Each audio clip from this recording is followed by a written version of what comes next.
Allez, salut tout le monde. Alors aujourd'hui, bon, tout d'abord, j'espère que vous allez bien. Aujourd'hui, petite vidéo, je vous amène à mon club de modélisme. C'est un club qui a fenouillé. J'ai été inscrit cette année. Je me suis inscrit cette année pendant 6 mois à peu près. Euh, je vais me réinscrire l'année prochaine, mais aussi en compétition. Donc, je vais demander la licence compétition. Euh, Donc c'est un club dont on a refait le circuit récemment. Donc j'avais filé un coup de main pour tout démonter, pour enlever le vieux Astro. C'est un circuit en Astro.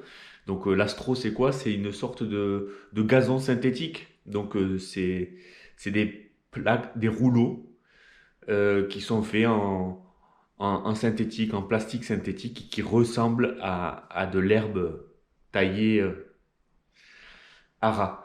Donc voilà, aujourd'hui on va faire un petit essai de la voiture là-bas, on va tester le circuit pour la première fois, et puis c'est parti, je t'amène avec moi. Mais avant ça, on se fait un petit café. Voilà, allez à tout de suite. Bon, ça y est, nous voilà dans la voiture. Température 2 degrés, il fait pas chaud, mais c'est parti. Donc le circuit est à environ 25 minutes de chez moi, 20 minutes. Allez, à tout de suite, on se retrouve là-bas. Alors ça y est les amis, nous y sommes, j'espère que vous voyez bien.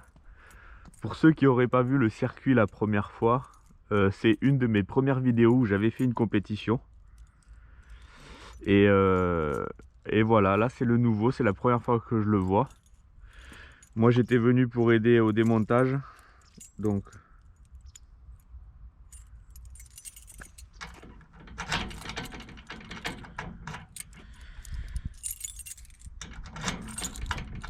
hein, ah,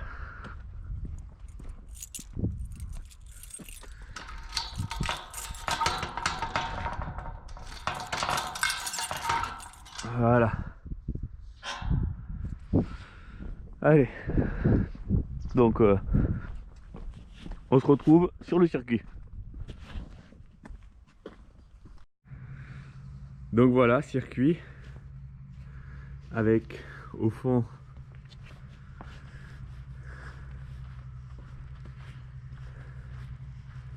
la pancarte sismicracing.com,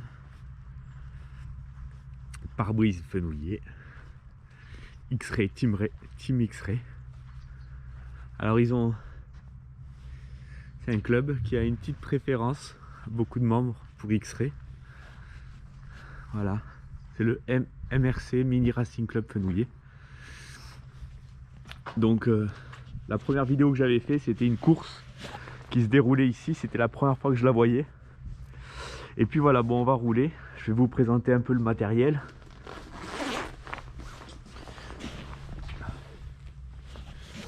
Donc ma voiture, une indizième qui est au chaud.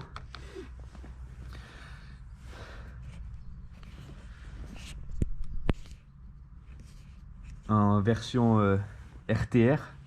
Donc les RTR c'est Ready to Run. Alors, je sais pas. Les RTR c'est Ready to Run. Et, euh, et moi ça a vite été Ready to compétition. Alors j'ai jamais fait de compétition en 1/10e. J'en ai fait en 1/8e. Il y a très très longtemps. Et, euh, et voilà. Donc sur cette version 1/10e, ce que j'ai changé a été le combo variateur moteur, puisqu'à la base c'est du brushless, c'est du brushed, donc moteur à charbon. On est passé sur du moteur sans charbon, donc moteur brushless avec un variateur. Le cerveau a été changé. Le cerveau d'origine était un 4 kg. On est passé sur du bien plus gros, on est sur du 20 et quelques kilos. Et la radio a été changée. Voilà. Ensuite, bon ça c'est une partie un petit peu technique, j'ai envie de dire, une partie un peu voilà, un peu technique. En ce qui concerne le châssis en lui-même, donc voilà, ce qui a été changé, c'est le moteur, le variateur, parce que celui d'origine, c'est un moteur à charbon, ça c'est un moteur brushless. Le combo d'origine a clairement un manque de puissance, mais il fait quand même l'affaire, mais il n'est pas de grande qualité. Je le trouve pas de grande qualité. J'ai changé la radio, puisque bon, la radio d'origine, moi j'avais un peu de mal avec le volant qui est incliné. Et en plus de ça, bon, en termes de réglage, c'est vraiment pas du tout ce qui me convenait. On avait les potentiomètres toujours à vue, donc quand on range la radio ou quoi, on peut toucher les potentiomètres, c'est toujours en train de se dérégler. En plus de ça, bon, j'avais la sensibilité au volant qui n'était pas assez précise pour moi, donc avec celle-ci, ça va mieux. Donc voilà, en ce qui concerne tout ce qui est électronique, voilà. Donc ce que j'ai fait sur cette version RTR, c'est tout d'abord changer les axes ici en acier dur. À la base, c'est de l'acier comme ça, noir, que vous voyez. Je les ai pas changés ici parce qu'ici j'ai pas eu de problème, mais ici toujours en train de se tordre. Au moindre choc, ça se tordait. Donc j'ai changé ces pièces là, à l'avant, les deux à l'avant, les deux à l'arrière. Ensuite j'ai changé les amortisseurs, car les amortisseurs d'origine sont en plastique et le capuchon, c'est Miko, c'est ce que je te disais la dernière fois, c'est quand le débattement, la course des triangles, ce qui fait qu'il va pas plus loin, c'est l'amortisseur c'est la longueur de l'amortisseur. Ah, désolé, j'ai un gros tracteur qui passe à côté dans le champ. Donc voilà, j'ai changé les amortisseurs parce qu'ils étaient toujours en train de se décapucher. Donc ça, j'ai envie de dire, pour une version RTR de chez Kyosho, on a du bien et du pas bien chez Kyosho. Sur le coup, ça c'est une des choses qui n'est pas bien. Donc 40 € la paire d'amortisseurs. On peut en trouver d'occasion bien sûr, hein. Donc ça c'est vraiment les amortisseurs à changer. Ensuite, chose indispensable, les cardans homocinétiques à l'arrière. Je ne sais pas si vous voyez bien, mais ça m'est arrivé de les déboîter. Donc de déboîter les cardans, des cardans simples. Donc avec les cardans homocinétiques, aucun problème, ça vaut une trentaine d'euros. Autre chose importante, cette cale, la cale de maintien des triangles inférieurs, ainsi que l'autre cale à l'opposé, sont des cales en aluminium qui permettent en fait de régler à l'aide de petits inserts, de régler le pincement. Parce que quand on est en deux roues motrices, c'est important que les roues arrière partent vers l'intérieur. Donc voilà. Donc je suis un petit peu mou à l'avant, un peu plus dur à l'arrière. Normalement c'est l'inverse, il faut être un petit peu plus dur à l'avant pour réceptionner les bosses. Et bon, quand j'ai acheté les amortisseurs, j'ai acheté de l'huile 400 et j'ai mis de la 400 à l'avant et à l'arrière. C'est tout. Donc allez, c'est parti, on va tourner, on met la queue et puis on se retrouve sur le circuit. Oui, autre chose que j'oubliais, le pignon moteur a été changé, donc j'ai plusieurs pignons moteurs allant de 20 à 26 dents. Allez, à tout de suite.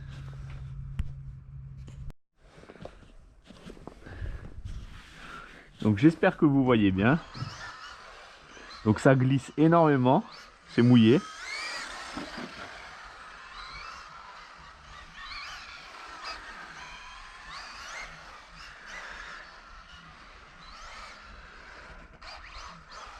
Ouhou.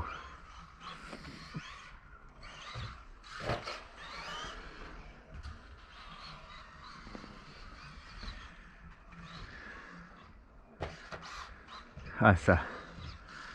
On va essayer de prendre cette double bosse.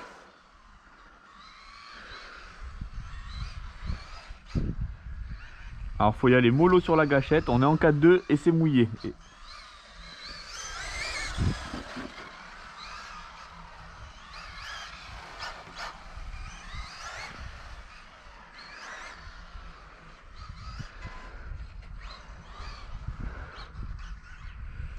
J'aime beaucoup ce nouveau tracé.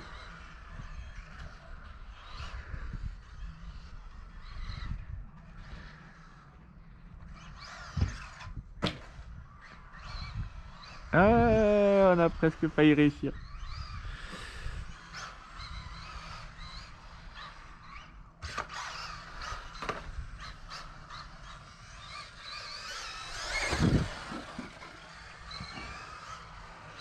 Bon alors là je vous raconte pas comment ça glisse hein. Euh, donc avec un joli temps bien sec, je vous raconte pas comment on peut se faire plaisir à cette double bosse.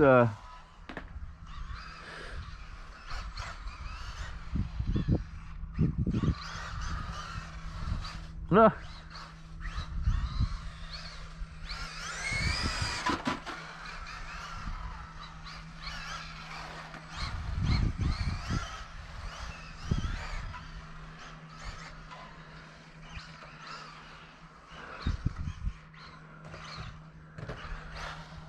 Ouh.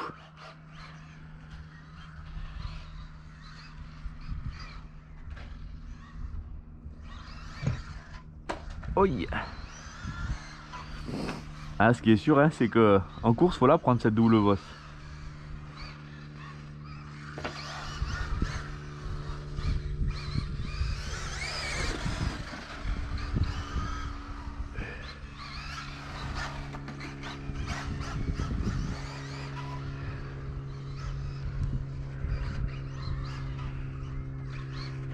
Peut-être que celle-ci, elle doit se prendre aussi.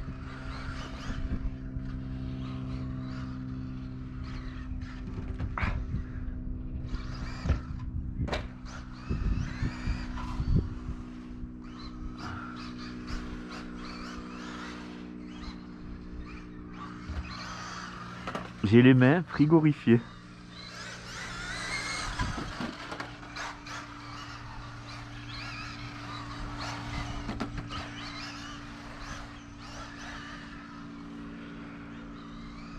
Faut respirer, je suis tout contracté là, j'ai froid. C'est pas facile.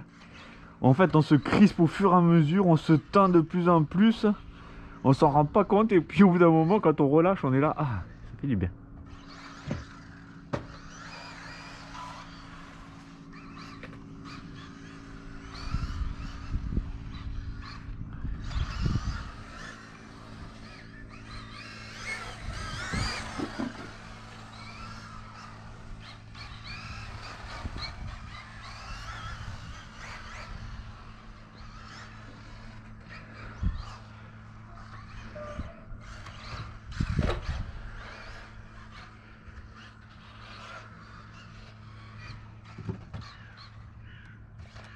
Hop, raté pour la double bosse, c'est pas grave. Vaut mieux. Ouh, vaut mieux ne pas la prendre. Bon les amis, c'est une patinoire.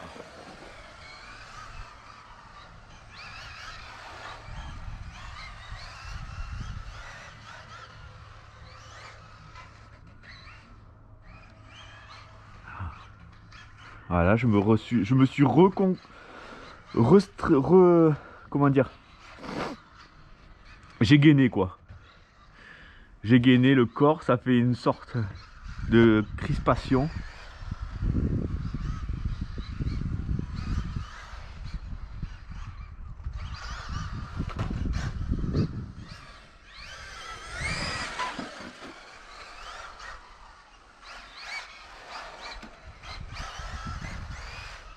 Ah, on peut pas remettre les gaz comme on veut, hein.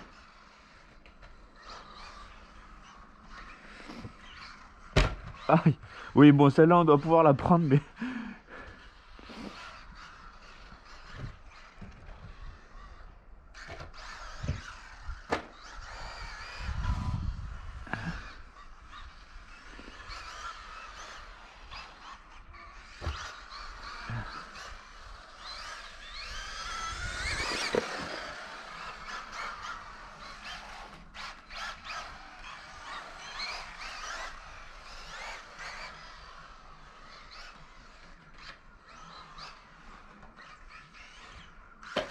Oui.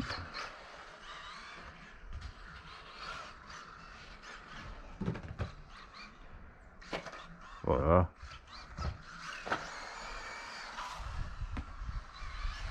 Hop.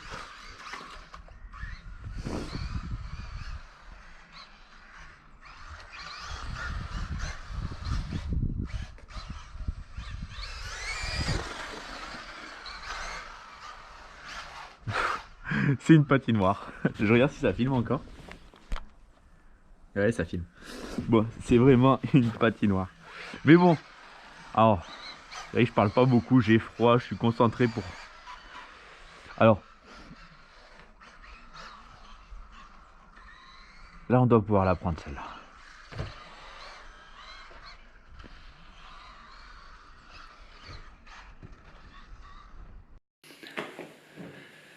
Allez, re-salut tout le monde. J'espère que vous allez bien depuis tout à l'heure. Donc, aujourd'hui, super froid. Donc, résultat des courses, j'ai fait que un pack. Je me contractais tellement que j'avais froid. Au bout d'un moment, quand on peut plus se contracter, bon, ben, on relâche. Ouf, ça va mieux. Et puis, ça continue à faire pareil. Et puis, au bout d'un moment, pour tout te dire, je sentais plus mes orteils. Donc, il fallait faire vraiment quelque chose. Ça devenait urgent parce que je sentais plus mes pieds, quoi. Enfin, je sentais plus mes orteils. Mais bon, bref, on s'en fout. Alors, pourquoi je t'ai fait cette vidéo sur le circuit, sur ma voiture? Tout simplement, c'est la dernière RC que j'avais à te présenter. Je t'ai présenté le camion, je t'ai présenté le MT, alors le WL Toys 979B, je t'ai présenté le camion B24, je t'ai présenté quoi d'autre? Le Visio XS 820, je t'ai présenté le Ishin X220S, et, et voilà, il me restait à te présenter le Kyosho RB 6.6, et j'en profite en même temps pour te dire... pour t'en dire un petit peu plus, puisque on commence à apprendre à se connaître un petit peu tous ensemble. Donc ça me semblait bien de faire un petit topo de ce début. Excuse-moi, je bois un petit coup. Ça fait du bien, il fait froid.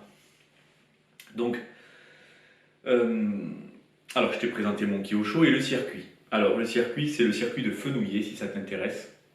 C'est le Mini Racing Club. Très sympathique, des gens très sympas, comme dans beaucoup de clubs, hein. De toute façon, c'est des hobbies, donc les gens qui sont là, c'est des gens qui sont très contents d'être là, donc qui aiment partager, qui aiment échanger, donc c'est toujours bien de faire partie d'un club pour vivre ces moments de convivialité, de partage et puis de loisirs. Bon, alors, pourquoi cette catégorie? Un dixième tout-terrain électrique et pourquoi pas une autre? Alors, pour t'expliquer, j'ai fait du modélisme plus jeune.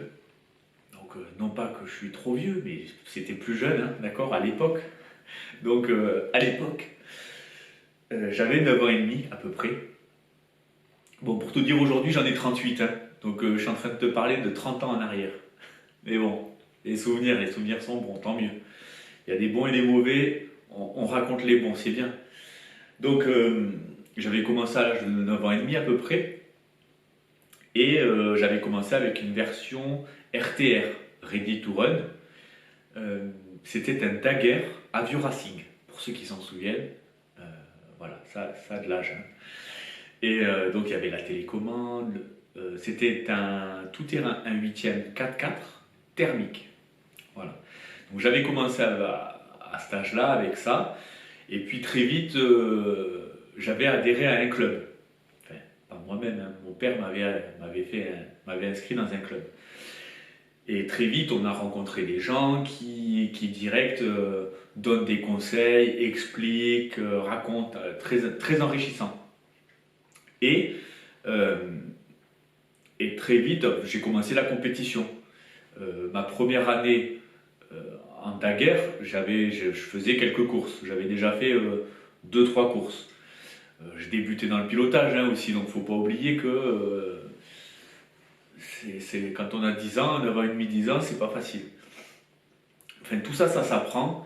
Et la chance, eh ben, du coup, c'est de voir des pilotes expérimentés qui, eux, prennent les bonnes trajectoires, les bonnes courbes. Bon, du coup, ça fait une sorte de modèle. Et c'est bien parce on peut recopier. Enfin, on peut essayer de recopier. Parce que si on recopie à 100%, il y a des champions. Hein, donc, c'était pas le cas. Donc, j'ai fait une année en Daguerre et puis j'ai eu beaucoup de problèmes. C'était un moteur à tirette. Donc, des fois, on cassait la ficelle. Puisque la ficelle, vous savez, quand elle est un peu graisseuse ou avec du carburant, ça la fragilise. Donc, on y va, on y va. La fiabilité d'avant n'est pas la même fiabilité d'aujourd'hui. Donc, pas mal de petits soucis sur cette Daguerre. Excusez-moi, je bois un petit coup, ça fait tellement de bien. C'est génial. Donc, voilà, un début de débutant avec mon Daguerre. Et très vite, j'ai rencontré des personnes qui m'ont recommandé la meilleure école de pilotage. Et en fait, la meilleure école de pilotage, c'est le 2 roues motrices. Donc j'avais un Daguerre en 4x4. La meilleure école, c'est le 2 roues motrices. Pourquoi? Parce que comme toute la puissance est transmise sur les roues arrière, ben la voiture, si on accélère trop fort, la voiture a tendance à chasser. Et c'est ça la particularité du 4x2, du 2 roues motrices, c'est que si on accélère en permanence un petit peu trop fort, on fait des têtes à queue, des têtes à queue, des têtes à queue. Donc vraiment, ça fait vraiment négocier la direction et l'accélération. Et donc de là, j'ai pris un chrono de chez SVS, il me semble la marque, ou SV, je ne m'en souviens plus. Je te raconte ça comme ça, hein, il n'y a rien de préparé. SVS, il me semble, et donc un 2 roues motrices, tout terrain thermique en 1/8, avec une transmission par chaîne, etc. Vraiment, c'était un 4x2 fabriqué en tant que tel. Parce qu'à cette époque-là, il y avait beaucoup de gens qui roulaient en 4x2, mais c'était des 4x2 qui étaient modifiés. C'est-à-dire, on prenait un 4x4, on lui enlevait le différentiel avant, les cardans, le cardan central, et puis en fait, on mettait la rotation, enfin la propulsion que sur les roues arrière, tout simplement. Donc j'ai fait mon expérience avec le 4x2, donc toujours en compétition. Donc quand on débute, on est en ligue, on appelle ça le championnat de ligue. Et puis au bout de quelques années d'expérience et des heures de pilotage, j'obtiens le titre de champion de ligue. Donc champion de ligue, c'est le premier de sa ligue, tout simplement. Donc on était peut-être quoi? On était en tout 25 pilotes à peu près. À tout casser. En 4x4, ils étaient beaucoup plus nombreux. Le 4x4 était une catégorie beaucoup plus fréquentée que le 4x2. C'est-à-dire que je me souviens de certaines courses, on était 22 4x2, ça fait beaucoup de 2. Bon, on était 22 4x2, et par contre, en 4x4, il y en avait 40 ou 50, voire 60. Donc c'était vraiment des courses où le 4x4 était dominant. Voilà.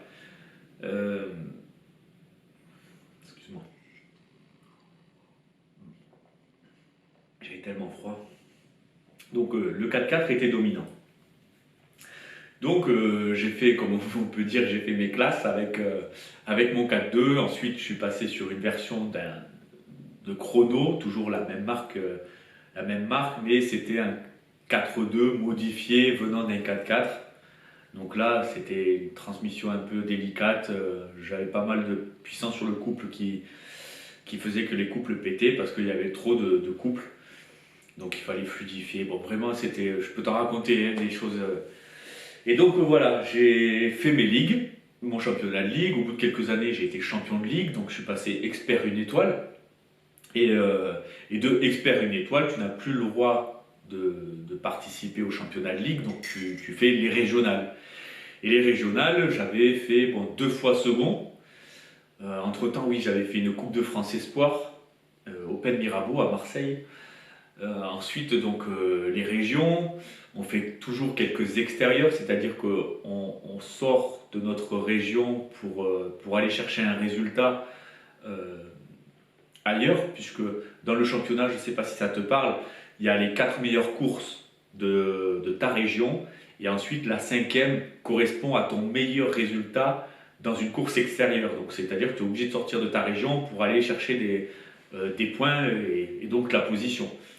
Donc voilà, donc ça c'est en gros mes 8 ans, 9 ans de compétition 4-2 que j'ai adoré, que j'ai tout simplement adoré. Pendant toutes ces années-là, j'ai dû rater aucune course, quoi. Si je ratais une course, c'est que j'étais malade comme un chien, mais je pense pas en avoir raté. Pour te dire à quel point j'étais impliqué dans, dans ce hobby. J'avais mon petit sponsor qui était à l'époque Serge Audin de MTB 82 de Montauban, qui me donnait de temps en temps des pneus, du carburant, voilà, très sympa. C'était super, c'était la bonne époque. Donc, donc voilà, j'ai fait ça de 10 ans à 20 ans, à peu près, j'ai arrêté à 19 ans, mais bon, 9 ans et demi jusqu'à 19 ans. Et ensuite, j'ai plus rien fait.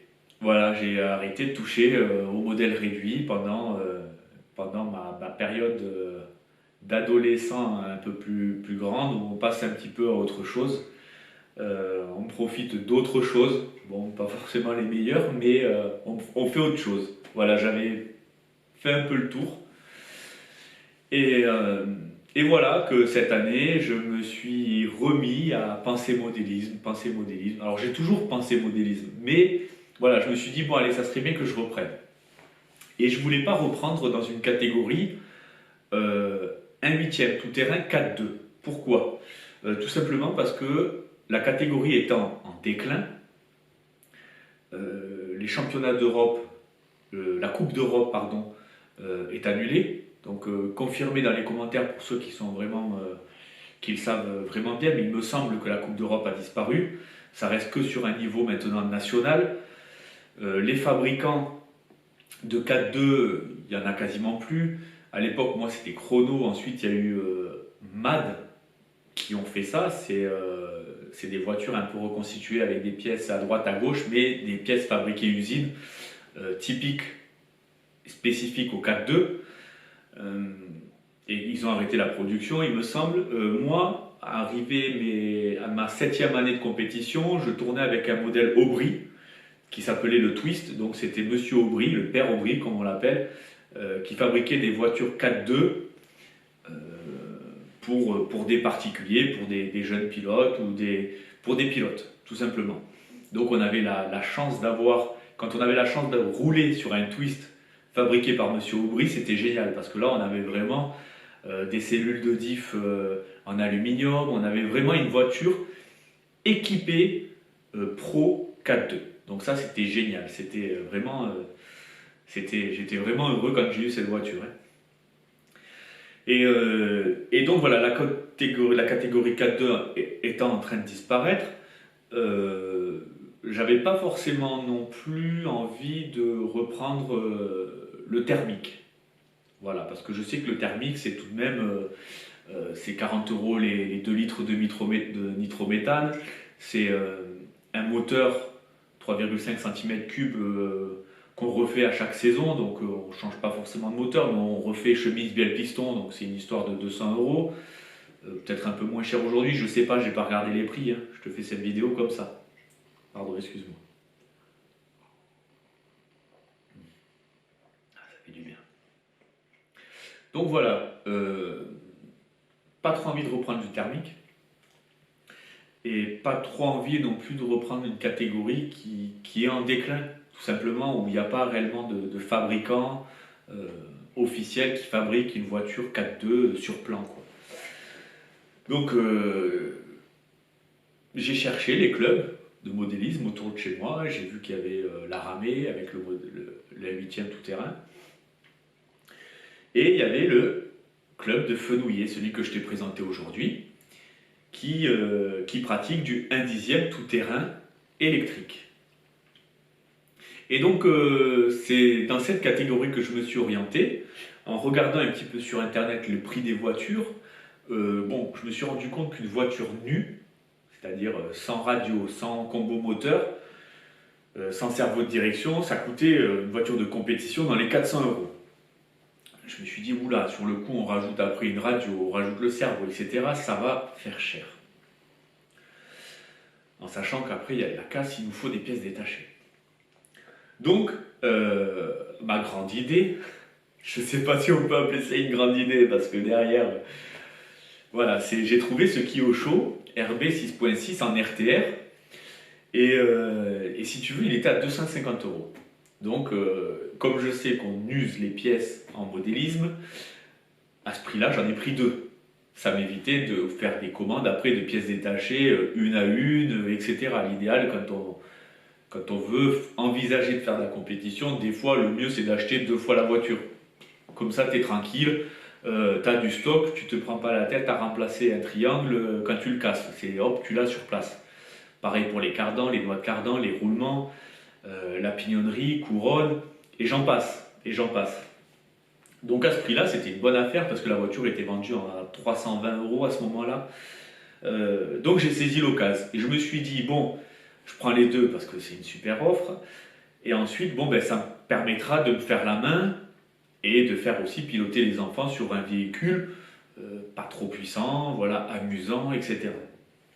Donc voilà pourquoi j'ai acheté ce Kyosho RB 6.6. Après, bon, Kyosho, je savais que la marque était bien, d'une manière générale.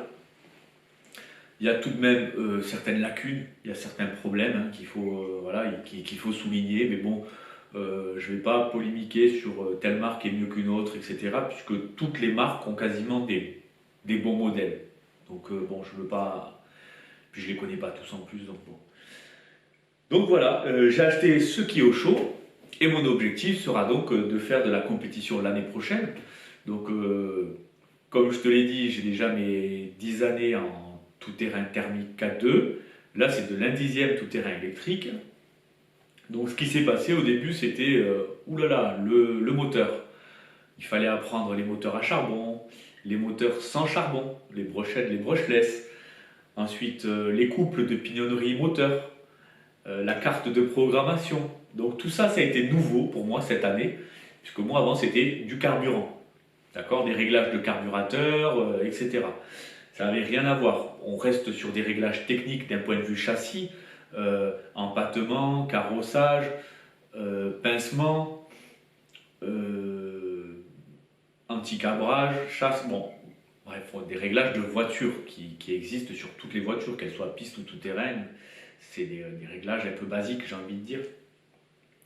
Ça n'a rien à voir avec le moteur thermique ou un moteur électrique. C'est vraiment deux mondes différents. Ce que j'apprécie énormément, c'est le couple que ça a. Et ma lacune au début, clairement, c'était que je pilotais la voiture comme un thermique. Ça veut dire qu'on met des petits coups de gaz dans le thermique pour aller chercher l'approche de l'embrayage. Il s'avère qu'en électrique, c'est pas du tout comme ça qu'il faut piloter, quoi. Donc quand on a des restes de gestes de mémoire qui met des coups de gaz, il faut réussir à s'en détacher.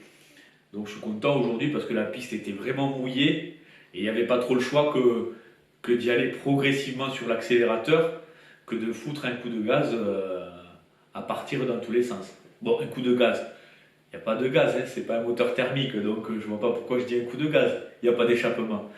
Donc un coup d'accélérateur. Et donc voilà.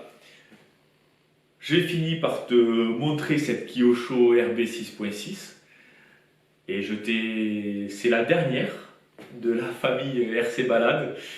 C'était la première que j'ai eue cette année et puis après j'ai eu le petit camion, après j'ai eu le drone, après j'ai eu le WL Toys et le Lichin X220S. Voilà, il me manquait à te présenter le Kyosho RB 6.6. Alors, si vous cherchez vous aussi une catégorie qui vous plaît, pardon, je bois un petit coup. Ça fait du bien, parce que je parle beaucoup en plus. Alors si vous cherchez une catégorie, je peux vous recommander d'aller voir sur le site de la FFVRC, Fédération Française de Voitures Radiocommandées. Vous allez sur le site ffvrc.com ou .fr, je ne sais plus. Vous allez voir les classements. Et en fait, vous avez accès à toutes les ligues de France. Enfin, vous avez accès au classement des ligues, des régionales ou des championnats, en fonction des régions et en fonction des catégories. Donc ça peut être sympa si par exemple vous êtes dans un département, d'accord, vous voulez pratiquer une catégorie mais vous voulez pas non plus être seul, parce qu'attention, il y a des catégories euh, où il y a peut-être 3 pilotes, quoi. Si je veux pas dire de bêtises, mais on peut se retrouver en un cinquième piste avec 3 pilotes. Donc, je suis pas sûr que c'est à ce moment-là que vous allez peut-être apprendre le plus et avoir un maximum de conseils.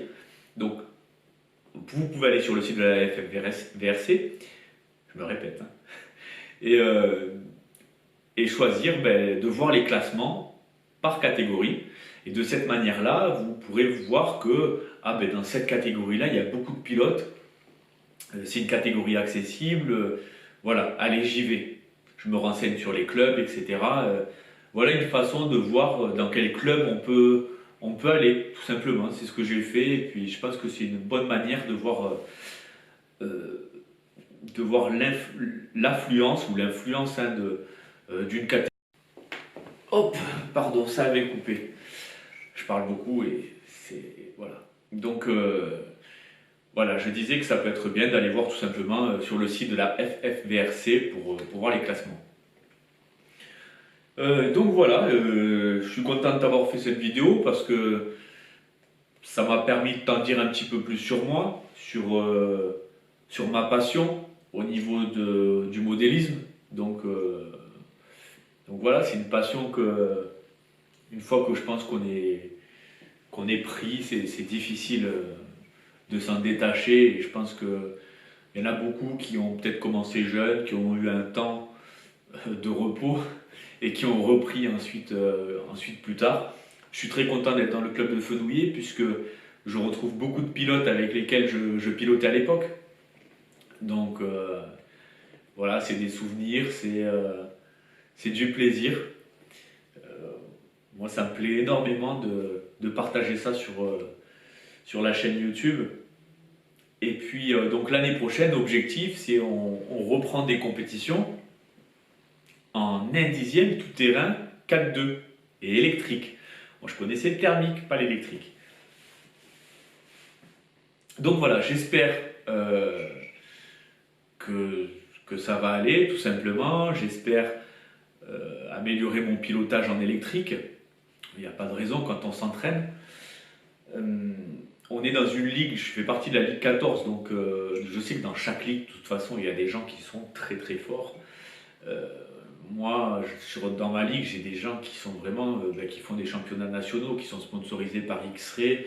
Donc il y a certains pilotes officiels. Donc c'est vrai que toute l'année, ils font les courses, les régionales, plus des championnats. Donc quand ils arrivent ici, bon, clairement, c'est assez spectaculaire de les voir, hein. Je passe le bonjour à Farid et à Noah. Et Noah, c'est un pilote vraiment qui. C'est un jeune pilote, je ne sais plus quel âge t'as Noah, peut-être 11 ans, 12 ans, voire 13. Et il a un niveau fantastique, il a vraiment un niveau fantastique. Euh, donc voilà, très content. Si tu souhaites me suivre dans la compétition l'année prochaine, je t'invite à t'inscrire, tout simplement. Je te partagerai les stands, euh, mes histoires, mes résultats, euh, mes échecs, mes réussites, peut-être. Et puis voilà, je te partagerai cette aventure de compétition en 2020. Voilà, j'espère que cette vidéo t'a plu parce que moi j'en ai dit un petit peu plus sur moi. Je suis inscrit à de nombreuses chaînes comme Miko, Fran, euh, Passion et Moteur, euh, RC Mumuse, Mathias, RC. Je vais en oublier, alors m'en voulez pas, mais j'adore vos chaînes. RC Hampton, RC Fun, Romano, bien sûr, Romano Test. D'ailleurs, Romano, je ne sais pas si tu m'as envoyé la visseuse, mais comme tu le sais, j'avais déjà acheté des visseuses, donc on la fera gagner sur la chaîne RC Balade, et puis voilà. Mani, Garage aussi. C'est des chaînes avec qui j'ai appris beaucoup au niveau de l'électronique, au niveau des moteurs électriques, les KV, les machins. Bon, vraiment, c'est un autre monde l'électrique Et c'est super intéressant, vraiment je suis passionné par ça. Donc voilà, si j'en ai oublié des chaînes que j'adore, excusez-moi. Euh, et puis voilà. Allez, n'hésitez pas à revenir. Euh, Moi, tu le sais, je suis toujours content de te faire des vidéos. Je t'en dirai un petit peu plus sur mon expérience RC, puisque 10 ans de compétition, c'est quand même des sacrées histoires, des sacrées anecdotes. Donc, c'est super fun de partager tout ça. Donc, moi aussi, derrière, d'un côté, je te donne de l'information, je te partage ma vie, je te partage mes émotions, ma passion. J'attends que toi aussi, en retour, tu me partages aussi ton expérience. Euh, et puis on peut commencer en disant par exemple quelle était votre première voiture en kit que vous avez assemblée ou voilà, voilà, ça va dans les deux sens, c'est important pour moi. Raconter ces choses-là dans un sens c'est bien, mais si ça va dans l'autre, c'est encore mieux. C'est comme ça qu'on établit un dialogue, hein. Le dialogue faut être deux, hein. Si moi je fais que parler, ça va que dans un sens, on n'appelle pas ça un dialogue. Bon, voilà. Sur ce, je te dis bye bye, porte-toi bien. Je te souhaite comme d'habitude un bon vol, bonne route et bonne balade. Allez, salut tout le monde. On va se finir ce petit thé.